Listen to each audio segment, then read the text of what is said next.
ನಮಸ್ಕಾರ ವೀಕ್ಷಕರೇ. ಶ್ರೀ ಶ್ರೀ ಗುರುಕೃಪಾ ಸಂಜೀವಿನಿ ಆಯುರ್ವೇದ ಪಾರಂಪರಿಕ ನಾಟಿ ಚಿಕಿತ್ಸೆ ವೈದ್ಯಲೋಕ, ವೈದ್ಯದ ಅನುಭವ, ವೈದ್ಯದ ಸಾರ, ಅದರ ವಿಷಯಗಳನ್ನು ನಿಮಗೆ, ರೋಗಗಳ ಸಾರಗಳು ನಿಮಗೆ ನಾನು ಹಲವು ವಿಷಯಗಳು ನಿಮಗೆ ಮನವರಿಕೆ ಮಾಡಿಸ್ತೀನಿ ವೀಕ್ಷಕರೇ. ನೋಡಿ ವೀಕ್ಷಕರೇ, ನೋಡಿರಿ, ಇಲ್ಲಿ ಇಷ್ಟೊಂದು ಪರಿಸರ ಇದೆ, ಇಷ್ಟೊಂದು ಪರಿಸರ ಇದೆ. ಇಲ್ಲಿ ಪ್ರತಿಯೊಂದು ಪರಿಸರನೂ ವೈದ್ಯನೇ. ಯಾವ ಕಡೆ ನೋಡೋದು ಕಾಣಿಸ್ತಕ್ಕಂಥದ್ದು ಎಲ್ಲ ವೈದ್ಯನೇ. ಅನುಭವ ಇರುವಂಥವ್ರಿಗೆ ಮಾತ್ರ ವೈದ್ಯ.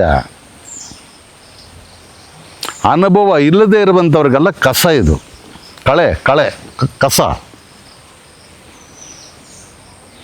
ನಮ್ಮ ಸುತ್ತು ಇರುವಂಥದ್ದು ಪ್ರತಿಯೊಂದು ನೋಡಿ, ಇಲ್ಲಿ ಒಂದು ಕಡೆ ಗರ್ಕೆ ಇದೆ ನೋಡಿ, ಇಲ್ಲಿ ಒಂದು ಕಡೆ ಇದು ಒಂದು ಗಣಗಲು.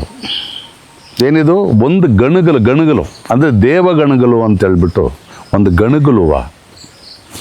ಇದರ ಬೇರಲ್ಲಿ ವಿಷ ಇದೆ. ಆ ಬೇರು ಕಿತ್ಕೊಂಡು ತಿಂದರೆ ಸತ್ತೋಗ್ತೀವಿ. ಈ ಕಾಂಡದಲ್ಲಿ ವಿಷ ಇರಲ್ಲ, ಬೇರಲ್ಲಿ ವಿಷ ಇದೆ, ಕಾಂಡದಲ್ಲಿ ವಿಷ ಇಲ್ಲ, ಎಲೆಯಲ್ಲಿ ವಿಷ ಇಲ್ಲ, ಹೂವಿನಲ್ಲಿ ವಿಷ ಇಲ್ಲ. ಇದೆಲ್ಲ ವಿಷ ಇದ್ದರೆ ದುಂಬಿ ಬಂದು ಹೂವಿನ ಮೇಲೆ ಕೂತ್ಕೊಂಡು ರಸ ಹೇಳಿದ ತಕ್ಷಣ ದುಂಬಿ ಸತ್ತೋಗುತ್ತೆ. ಅದು ಬೇರ್ಗೆ ಹೋಗೋದಿಲ್ಲ ದುಂಬಿ, ಬರೀ ಎಲೆಗಳು ಹೂವಿನಲ್ಲೇ ಆಟಾಡುತ್ತೆ. ಹಾಗೆ ಪ್ರತಿಯೊಂದು ಗಿಡನೂ ಈ ವನಸ್ಪತಿ ಅಂತಕ್ಕಂಥ ಈ ಗಿಡಮೂಲಿಕೆ ಅಂತಕ್ಕಂಥದ್ದು ಭಾಳ ಪ್ರಮುಖವಾಗ್ತಕ್ಕಂಥದ್ದು. ಇದನ್ನು ಸವಿದು ನೋಡಿದ್ರೇ ಗೊತ್ತಾಗೋದು.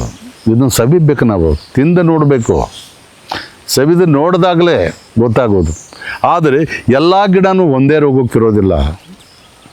ಒಂದೊಂದು ಗಿಡ ಹತ್ತತ್ತು ಕಾಯಿಲೆಗಳನ್ನ ಅವರ ಅನುಭವದ ಮೇಲೆ, ನನಗೆ ಹಲವಾರು ಕಾಯಿಲೆಗಳಿಗೆ ನನಗೆ ಗೊತ್ತು, ಇನ್ನೊಬ್ಬ ಅನುಭವ ಇರೋನಿಗೆ ಅವನಿಗೆ ಹಲವೇ ಕಾಯಿಲೆಗಳಿಗೆ ಔಷಧಿ ಅವನಿಗೆ ಗೊತ್ತು, ಇನ್ನೊಬ್ಬನಿಗೆ ಹಲವೇ ಕಾಯಿಲೆಗಳು ಅವನಿಗೆ ಅನುಭವ ಇರೋನು ಅವನಿಗೆ ಇನ್ನೊಂದು ಥರ ಗೊತ್ತು.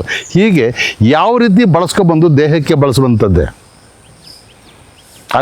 ಹಲವು ಜನ ಇದನ್ನು ಒಂದು ಗಾಯ ಆಗಿರುತ್ತೆ, ಗಾಯ ಕಟ್ಟೋ ಮೈಂಡ್ ಇರುತ್ತೆ. ಹಲವು ಜನ ಇದನ್ನು ಕಸನ ರಸ ಮಾಡಿ ಮೂಗಿಗೆ ಬಿಡುವಂಥದ್ದು ಇರುತ್ತೆ, ತಲೆಗೆ ಮೂಗಿಂದ ಒಳಗಡೆಗೆ ಹೋಗುವಂಥ ರೀತಿ ಇರುತ್ತೆ.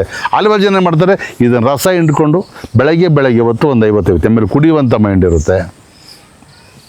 ಹಲವು ಜನಗಳು ಇದನ್ನು ದೇಹದೆಲ್ಲ ಪೂರ್ತಿ ಗಾಯಗಳು ಸ್ಕಿನ್ ಪ್ರಾಬ್ಲಮ್ ಆದಾಗ ಇದು ರಸ ಹಿಂಡ್ಕೊಂಡು, ವಿಷ ಇದು, ಮೈಗೆಲ್ಲ ರಸ ಹಚ್ಕೊಂಡು ಬಿಸಿಲು ನಿಂತ್ಕೊಂಡು ಸೀಗೆಕಾಯಿಂದ ತೊಳ್ಕೊಂಡು ಆ ಸ್ಕಿನ್ ಪ್ರಾಬ್ಲಮ್ಗಳ ಕ್ಲಿಯರ್ ಮಾಡ್ಕೊತಾರೆ. ಹೀಗೆ ಒಂದೊಂದು ಪದಾರ್ಥನೂ ಒಂದೊಂದು ರೀತಿಯಾಗಿ ಇಲ್ಲಿ ಗಿಡಮೂಲಿಕೆಗಳಿದ್ದಾವೆ ವೀಕ್ಷಕರೇ.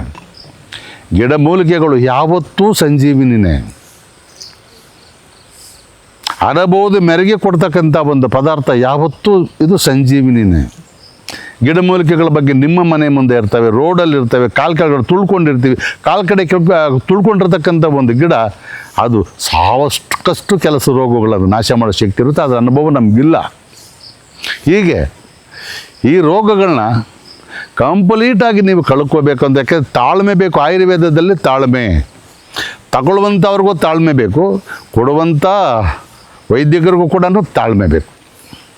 ಇವೆರಡು ತಾಳ ಸ್ವರ ಸೇರಿದ್ರೇ ಕೇಳೋದಕ್ಕೆ ಚೆನ್ನಾಗಿರುತ್ತೆ ಅನ್ನೋ ಥರ ನಾವು ವೈದ್ಯನು ಮತ್ತು ರೋಗಿ ಇಬ್ಬರು ಒಂದಾಗಿ ಕರೆಕ್ಟಾಗಿ ಅನುಭವದಿಂದ ನಾವು ಮೆಡಿಸಿನ್ ಕೊಟ್ಟರೆ, ಅವರು ತಾಳ್ಮೆಯಿಂದ ತಗೊಂಡ್ರೆ ರೋಗ ನಾಶ ಮಾಡೋದೇನು ಮಹಾ ದೊಡ್ಡದು ಅಲ್ವೇ ಅಲ್ಲ.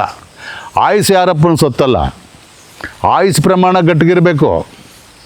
ಯಾರನ್ನು ವಿಷಾಕ್ಕೆ ಸಾಯಿಸಿದ್ರು ಸಾಯೋದಿಲ್ಲ. ಅವನಿಗೆ ಆಯುಸ್ ಪ್ರಮಾಣ ಗಟ್ಟಿಗಿದ್ರೆ ಅವನ ರೋಗ ನಾಶ ಮಾಡೋದಕ್ಕೇನು ದೊಡ್ಡದು ಅಲ್ವೇ ಇಲ್ಲ. ಅದು ಡಾಕ್ಟ್ರ್ ಹತ್ರ ಹೋಗ್ತೀವಿ, ಸುಮಾರು 50 ಲಕ್ಷ 60 ಲಕ್ಷ ಖರ್ಚು ಮಾಡಿದ್ರೆ ಅಲ್ಲೇ ಸತ್ತೋಗ್ತಾನೆ. ಅದಲ್ಲಿ ಶಸ್ತ್ರಚಿಕಿತ್ಸೆ. ಇದು ವೈದ್ಯ ಲೋಕ. ಈ ರೀತಿಯಾಗಿ ನಿಮಗೆಲ್ಲ ರೋಗಗಳಿಗೂ, ನಿಮ್ಮ skin problem, thyroid, B P ಅಂದ್ರೇನು? ಬ್ಲಡ್ ಪ್ರೆಷರು, ರಕ್ತ ಒತ್ತಡ ಜಾಸ್ತಿ ಆದಾಗ ಏನಾಗುತ್ತೆ? ಪ್ಯಾರಲಿಸಿಸ್ ಆಗುತ್ತೆ, ಇಲ್ಲ ಬ್ರೈನ್ ಸ್ಟ್ರೋಕ್ ಆಗುತ್ತೆ,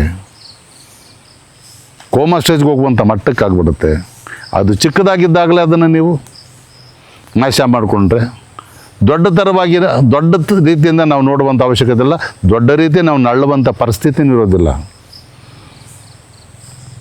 ಇಂಥ ಒಂದು ಸಂದರ್ಭಗಳನ್ನ ನೀವು ಆರಾಮಾಗಿ ಬಳಸ್ಕೊಳ್ಳಿ. ಇದರಲ್ಲಿ ಒಳ್ಳೆ ರೀತಿಯಿಂದ ನಿಮಗೆ ಎಲ್ಲ ರೋಗಗಳಿಗೂ ನೋಡ್ರಿ, ಅಲ್ಲಿ ಆಸ್ಮ ಇರುತ್ತೆ, ಅದೇ ನಿಮ್ಗೆ ಹೊಡ್ಕೊತಾರೆ, ಸಾಯೋ ಗಂಟ ಹೊಡ್ಕೋಬೇಕು. ಇಲ್ಲಿ ಬರೀ ಒಂದು 15-20 ದಿನದಲ್ಲೇ ನಾಶ ಆಗುತ್ತೆ. ಈ ರೀತಿಯಾಗಿ ಒಂದು ಸ್ಟೆಪ್ ಯಾವುದೇ ರೋಗಗಳಿದ್ದು ಕೂಡ, ಯಾಕೆಂದರೆ ಮನೆ ಕೊಡುವಂಥ ಪದಾರ್ಥ ಅಲ್ಲವೇ ಆದರೆ ಇಲ್ಲೇ ಕೊಡುವಂಥ ಪದಾರ್ಥಗಳು, ನಮ್ಮ ಅನುಭವದಿಂದ ಕೊಡುವಂಥ ಪದಾರ್ಥಗಳು ಅಲ್ಲವೇ ಇರ್ತವೆ. ಇಲ್ಲಿ ನಿಮ್ಮ ಮೇಲೆ ತಾಳ್ಮೆ ಬೇಕು ಅಲ್ವೇ. ಜನ ಬರ್ತೀರಾ, ರೋಗಿನ ಕರ್ಕೊಂಬರ್ತೀರಾ, ಅಯ್ಯೋ ನೋಡ್ಕೊಳ್ಳೋರು ಯಾರೂ ಇಲ್ಲ, ನಾವು ಅಲ್ಲಿ ನಮ್ಮ ಮನೇಲಿ 2 ಮಕ್ಕಳವೆ, ಮಕ್ಕಳು ಸ್ಕೂಲ್ಗೆ ಹೋಗ್ತಾರೆ, ನಾವು ನೋಡ್ಕೊಳ್ಳೋಕ್ಕಾಗೋದಿಲ್ಲ, ನಾವಿಬ್ಬರೇ ಗಂಡ ಹೆಂಡ್ತಿ ಇದ್ದಾರೆ, ಅವ್ರ ವಯಸ್ಸು ಅವ್ರು ನೋಡ್ಕೊಳ್ಳೋರಿಲ್ಲ ಅಂತ ಕರ್ಕೊಂಡು ಬಂದುಬಿಡಿ. ಈ ಶ್ರೀ ಗುರುಕೃಪಾ ಸಂಜೀವನಿ ಆಯುರ್ವೇದಿಕಲ್ಲಿ ತಗೊಂಡ್ಬಿಡಿ. ಇಲ್ಲ ನಾವು ನೋಡ್ಕೊತೀವಿ, ನಾವು ಸೇವೆ ಮಾಡ್ತೀವಿ. ಏನೂ ಮಾಡಿಲ್ಲ ಅಂತೇಳ್ಬಿಟ್ಟು ನೀವ್ಯಾಕೆ ಕೆಟ್ಟಸ ತಗೊತೀರ? ತಾಯಿನ ತೋರಿಸ್ಲಿಲ್ಲ, ತಂದೆಯನ್ನು ತೋರಿಸ್ಲಿಲ್ಲ, ಅವನ್ನ ತೋರಿಸ್ಲಿಲ್ಲ, ಇವ್ರು ತೋರಿಸ್ಲಿಲ್ಲ ಅನ್ನೋ ಮಟ್ಟಕ್ಕೆ ನೀವು ಯಾಕೆ ಕೆಟ್ಟಸ ತಗೊತೀರ? ತಗೊಬಂದುಬಿಡಿ. ಇಲ್ಲ ನಮ್ಮ ವೈದ್ಯ ಲೋಕದಲ್ಲಿ, ಇಲ್ಲ ಶ್ರೀ ಗುರುಕೃಪಾದಲ್ಲಿ ತಗೊಬಂದುಬಿಡಿ. ನಾವು ಸೇವೆ ಮಾಡ್ತೀವಿ. ಅದು ನಿಮಗೂ ಹೆಸರಿರುತ್ತೆ, ನಮಗೂ ಹೆಸರಿರುತ್ತೆ. ಹೆಚ್ಚಾಗಿ ನಿಮಗೆ ಮಾಹಿತಿಗಳನ್ನ ಹೇಳೋಕ್ಕೆ ಅಷ್ಟೊಂದು ಅಸಂದರ್ಭಗಳನ್ನ ತಗೊಳ್ಳೋಕೆ ಹೋಗೋದಿಲ್ಲ. ಈ ಸಂದರ್ಭನ ಬಳಸ್ಕೊಂಡು ಈ ಶ್ರೀ ಗುರುಕೃಪಾ ಸಂಜೀವನಿ ಕರ್ಕೊಂಬಂದುಬಿಟ್ಟು ನಿಮ್ಮ ಯಾವುದೇ ರೀತಿಯ ರೋಗಗಳಿದ್ರೂ ಪರವಾಗಿಲ್ಲ, ಕರ್ಕೊಂಬಂದುಬಿಟ್ಟು ನಿಮ್ಮ ರೋಗದಿಂದ ಹೊರಗಡೆ ಬರುವಂಥ ರೀತಿಯಿಂದ, ನಿಮ್ಮ ಮೇಲೆ ಹೊರೆ ಇಲ್ಲದೆ ಇರುವಂಥ ರೀತಿಯಿಂದ, ಆ ಬಂಧನದಿಂದ ಕಾಪಾಡಿ ಕಳಿಸ್ತೀವಿ ನಾವು.